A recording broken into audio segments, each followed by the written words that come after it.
Indian central bank hikes rates by way of more than expected. Vows more tightening. The Reserve Bank of India (RBI) hiked its benchmark charge with the aid of extra than anticipated on Friday and vowed to further tighten financial coverage, bringing up a clear risk to financial growth from rising inflation.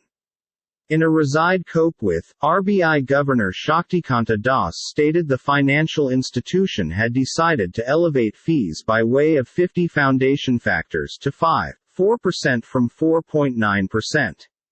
Markets had been waiting for a hike of 35 foundation factors.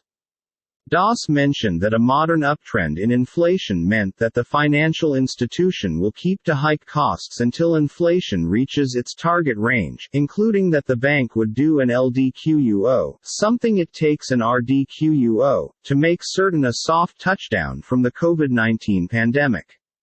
The USD/INR reacted definitely to the hike, rising 0.2% to 79.017.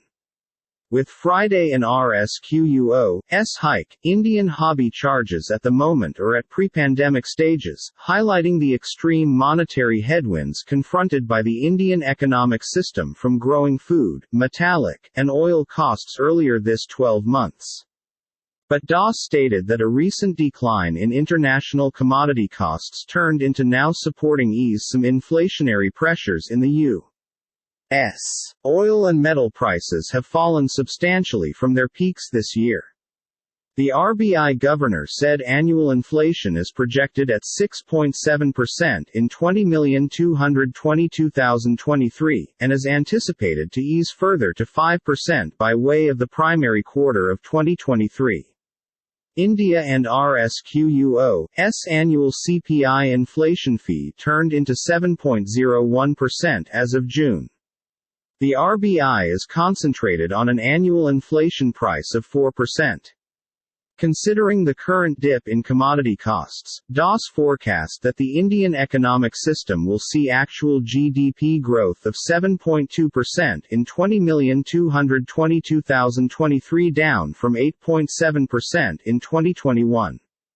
The Reserve Bank began trekking prices in May this 12 months, as a spike in oil expenditures drove the rupee to a record low of over 80. But the RBI governor attributed the weak point in the rupee to headwinds from commodity markets and the U.S. greenback, and mentioned that India and RSQUO's foreign exchange reserves remain strong.